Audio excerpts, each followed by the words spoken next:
안녕하세요, 여러분. 우리는 지금 한국 경제가 도전의 시기를 맞이하고 있는 현장에 서 있습니다.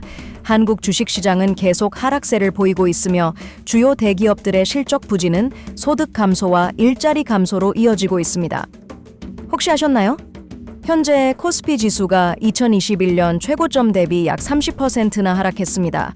이게 단순히 주식시장의 조정일까요? 그렇다면 왜 이렇게 한국 경제가 휘청이고 있을까요? 오늘은 이 주제를 더 깊이 탐구하고 경제학자들이 주목하고 있는 근본적인 문제들과 앞으로의 전망까지 알아볼 예정입니다. 놓치지 마세요.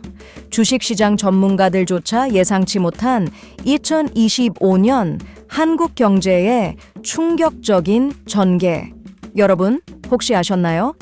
코스피 지수는 4년 전 최고 기록이었던 3,305포인트에서 현재 약 30%가량 하락해 불과 2,313포인트를 기록하고 있습니다.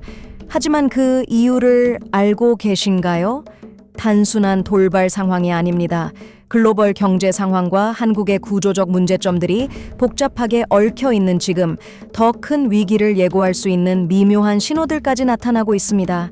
이제부터 우리는 이 복잡한 퍼즐을 하나씩 풀어나가고 우리의 삶에 어떤 영향을 미칠 수 있는지 깊이 파헤쳐 보겠습니다. 먼저 코로나19 팬데믹 이후 한국 경제의 상황을 살펴보겠습니다.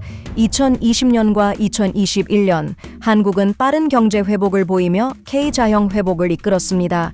당시 한국 경제는 반도체, 화학, 자동차 등의 주요 대기업들에 의존하는 수출 중심 경제 구조를 통해 회복력을 보여주었습니다. 하지만 2023년부터 시작된 글로벌 경기 둔화와 대외적 불확실성은 한국의 수출 의존 경제에 치명적인 타격을 입혔습니다.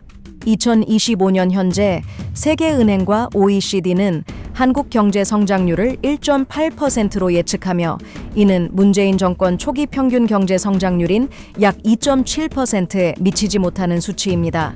특히 글로벌 반도체 시장의 공급 과잉 문제와 단가 하락은 삼성전자와 SK하이닉스와 같은 주요 수출 기업들의 막대한 손실을 안겼습니다. 삼성전자의 경우 2025년 올해 2분기 영업이익은 8조 원으로 전년 동기 대비 약 55% 하락했습니다. 국내 소비자들도 이러한 경제적 스트레스에서 자유롭지 못합니다. 2025년 현재 소비자 심리를 보여주는 소비자 신뢰 지수는 85로 급락했으며 이는 팬데믹 초기 수준과 맞먹는 기록입니다.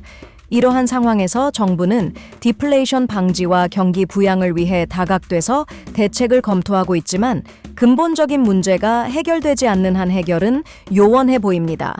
이번 경제 위기의 시작은 사실 오래전으로 거슬러 올라갑니다. 한국 경제는 1960년대 이후 수출 중심의 경제 정책과 빠른 산업화를 통해 한강의 기적이라 불리는 경제 성장을 이루었습니다. 하지만 이런 성장의 부작용으로 내수 시장은 선진국 대비 뒤처졌고 고령화 사회와 낮은 출산율이 이 문제를 악화시켰습니다. 2020년대 초반 코로나19는 전 세계적으로 공장 가동을 멈추고 공급망을 타격했습니다. 한국은 초기 대응에 성공했지만 팬데믹으로 인해 글로벌 수요와 공급의 균형이 깨지면서 무역 의존도가 높은 한국 경제에 악영향을 미쳤습니다. 특히 미중 무역 분쟁과 러시아 우크라이나 전쟁은 원자재 비용 상승을 불러왔고 이는 한국 기업들의 또 다른 비용 부담을 증가시키는 결과를 초래했습니다. 전문가들은 한국 경제를 위협하는 핵심 요인으로 세 가지를 꼽습니다. 첫째, 대표적인 문제는 과도한 수출 의존 경제 구조입니다.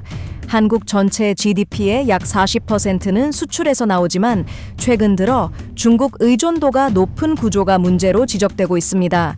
특히 2025년 대중국 수출은 전년 대비 12% 감소했으며 삼성전자, LG화학 등 주요 기업들이 직접적인 타격을 입었습니다.